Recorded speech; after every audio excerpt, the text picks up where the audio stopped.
Hi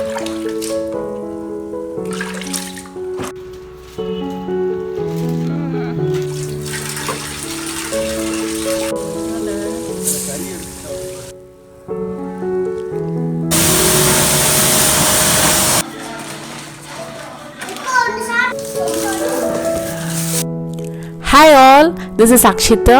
இன்னைக்கு நம்ம மண் பாத்திரம் எப்படி 1 மணி நேரத்தில் சீக்கிரமாக பழக்கத்துன்னு பார்க்கலாம். பாத்திரத்தில் ஒரு 4 டேபிள் ஸ்பூன் அளவுக்கு நீங்கள் கடலை மாவு போட்டுக்கோங்க. இது கூட நான் வந்து ஹீட்டரோட தண்ணி தான் ஊற்றிருக்கேன். நீங்கள் இன்னும் அடுப்பில் வச்சு கூட ரொம்ப பாய்லிங் பாயிண்ட் வரணும்னு அவசியம் இல்லை. ஓரளவுக்கு நல்ல சூடான தண்ணியை ஊற்றி வச்சு 1 hour டைம் செட் பண்ணி அதை வந்து அதுலேயே வந்து வெதுன்னு ஆகிற அளவுக்கு வெயிட் பண்ணுங்கள். இப்போ வந்து அதை நல்லா தேய்ச்சி கழுவிடலாம். எப்போவுமே டிஷ் வாஷிங் லிக்விட்லாம் யூஸ் பண்ணக்கூடாது மண் பாத்திரத்துக்கு. இப்போ வந்து லேசாக ஈரமாக இருக்கும்போதே நான் வந்து தேங்காய் எண்ணெயை பூசி வைக்கிறேன். தேங்காய் எண்ணெயோட ஃப்ளேவர் வந்து அந்த மண் பாத்திரத்தில் இறங்கும். முன்னாடியெல்லாம் தேங்காய்லாம் வறுப்பாங்க, பட் இந்த தேங்காய் எண்ணெயே நல்லாயிருக்கும். இதை நீங்கள் வெயிலில் காய வச்சிங்கன்னா ஒரு 10 நிமிஷத்தில் அந்த எண்ணெயெல்லாம் உறிஞ்சிரும். மறுபடியும் லேசாக எண்ணெய் பூசி நீங்கள் ஸ்டோர் பண்ணலாம். இரும்பு பாத்திரம் மாதிரியே எண்ணெய் பூசி ஸ்டோர் பண்ணுங்கள். அவ்வளோதான். நீங்கள் சமைக்கிறதுக்கு 5 நிமிஷத்துக்கு முன்னாடி நீங்கள் நார்மல் வாட்டரை வந்து ஃபில் பண்ணி வச்சுட்டு அதுக்கப்புறம் அதை வந்து கீழே ஊற்றிட்டு நீங்கள் அடுப்பில் வச்சு சமைக்கலாம். இதனால் உங்களுக்கு மண்பானை லாங் லைஃப் வரும். ஹஸ்பண்ட் வந்து ரெகுலராக ஷட்டில் விளையாட போகலனாலும் எப்போயாவது டைம் கிடைக்கும்போது போவாங்க. மாடியிலேருந்து பார்த்தாலே விளையாடுறது தெரியும்.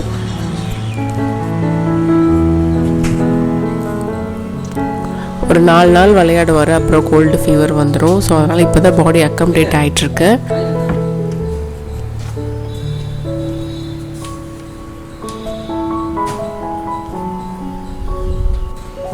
நீங்கள் வந்து மார்னிங் வந்து சிக்கன் குழம்புக்கும் சிந்தாமணிக்கும் தனியாக பிரித்து எடுத்து வச்சிட்ருக்காங்க.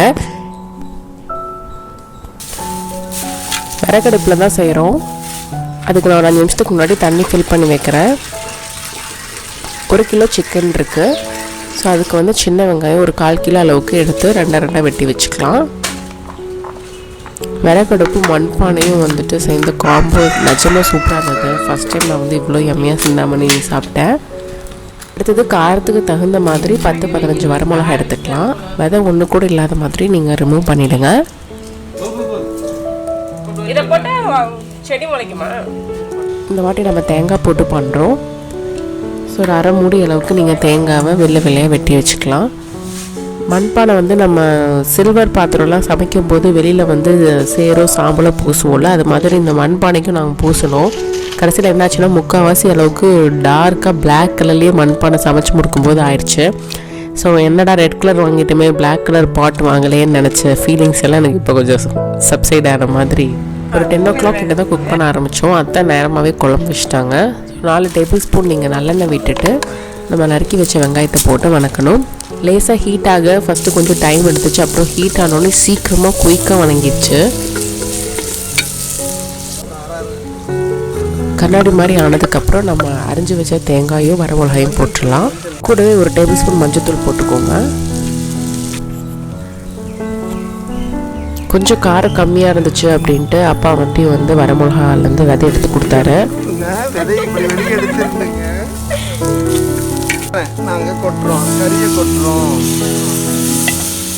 வெங்காயம் கோல்டன் ப்ரௌன் ஆனதுக்கப்புறம் நீங்கள் சிக்கன் ஆட் பண்ணிக்கோங்க. சிக்கன் குக் ஆகும்போதே தண்ணி விடும். அது ஃபுல்லாக ட்ரை ஆனதுக்கப்புறம் தான் நம்ம ஃபர்தராக தண்ணி ஊற்றணும். இப்போ தேவையான அளவு உப்பு போட்டுடலாம்.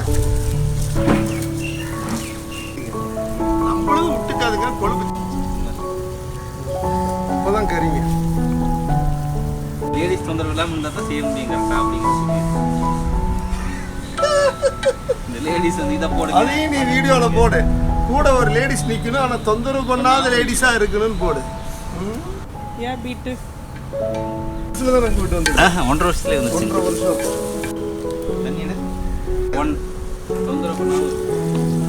இப்போ இந்த தண்ணியெல்லாம் ஓரளவுக்கு வத்திருச்சு. நாட்டுக்கோழிங்கனால நீங்கள் கிட்டத்தட்ட ஒரு 400 ml கிட்ட தண்ணி விட்டால் தான் வேகும். அதிகம் டியூஷன் போயிட்டு வந்துட்டாரு.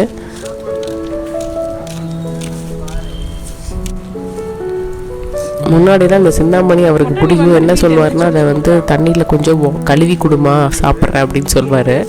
இப்போ ஓரளவுக்கு அப்படியே சாப்பிட ஆரம்பிச்சிட்டாரு.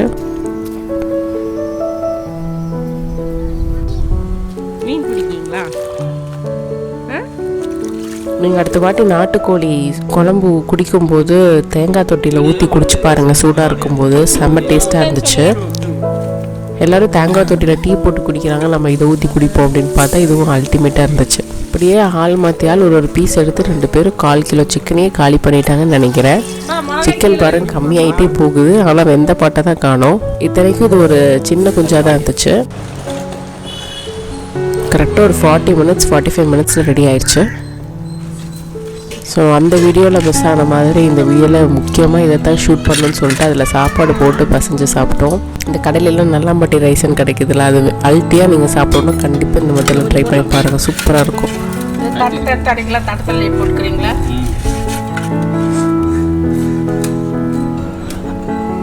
இதுக்கு அதிகமான இன்க்ரீடியன்ஸ் தேவையில்லை, பட் குயிக்காக சமைச்சிடலாம். மண் பாத்திரம் எப்போவுமே நீங்கள் அடுப்பு மெதுவாக கடைசியில் வச்சு தான் சமைக்கணும். அதே மாதிரி மரக்கரண்டி யூஸ் பண்ணிங்கன்னா லைஃப் நல்லா வரும். பட் விறகடுப்பில் சமைக்கும்போது நீளமாக மரக்கரண்டி இல்லாதனால கொஞ்சம் கை சுட்டுருச்சு. ஸோ ஈரோட்டில் உங்களுக்கு எங்கே நீளமாக மரக்கரண்டி கிடைக்கும்னு தெரிஞ்சால் சொல்லுங்கள். நீங்கள் மண்பானை சமைச்சு முடிச்சதுக்கப்புறம் சேம் கடலை மாவையே போட்டு 2 ஸ்பூன் போட்டு தேய்ச்சி கழுவிடலாம். நைட்டு சப்பாத்தி சுட்டிருந்தோம், அதுக்கும் இது வந்து காம்போ சூப்பராக இருந்தது. அந்த மிளகாயை வச்சு சாப்பிட்ற பாருங்கள், காரமே தெரியாது.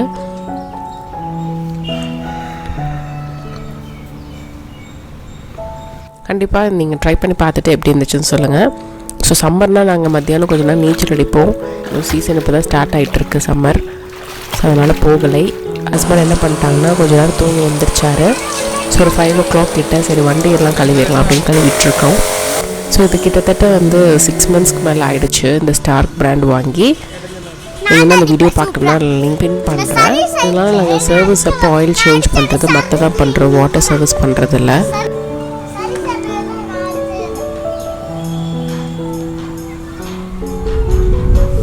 ஃபஸ்ட்டு அவரோட வண்டி, அதுக்கப்புறம் என்னோடது, நெக்ஸ்ட்டு 4 wheeler எல்லாம் பண்ணியாச்சு. மாமா வந்து ஆத்தனி வரும்போது அப்போவே கையோட அடித்து விட்டுருவாங்க. அதே மாதிரி அவர் அப்பப்போ தொடச்சி வச்சுருவார். இந்த அளவுக்கு சேரெல்லாம் வராது, நல்லா துடைக்கவே மாட்டேன்.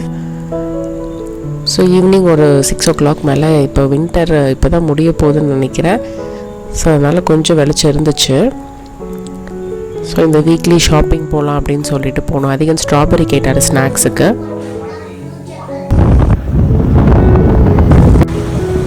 அது வாங்கலான்னு ஸ்ரீகாந்தன் சூப்பர் மார்க்கெட் போனோம். இது இப்போ ரிலையன்ஸ் வந்து அண்டர்டேக் பண்ணிட்டாங்க. நிறையா நட்ஸ் எல்லாம் அழகாக இருந்துச்சு, ஜாரில் போட்டு வச்சுருந்தாங்க. ஸ்ட்ராபெரி வந்து பார்த்திங்கன்னா 1-2 டிகே ஆயிடுச்சு, பட் மற்ற பீஸ்லாம் நல்லா இருந்துச்சு. இது ஏதோ ஹாஃப் ரேட்டில் கிடச்சிது. கூடவே நான் சீரக சம்பா வந்து 1 kg வாங்கியிருக்கேன். அப்கமிங் vlogsல நான் பிரியாணி போடுறேன். மட்டன் பிரியாணி போடலாமா, சிக்கன் பிரியாணி போடலாமான்னு சொல்லுங்கள்.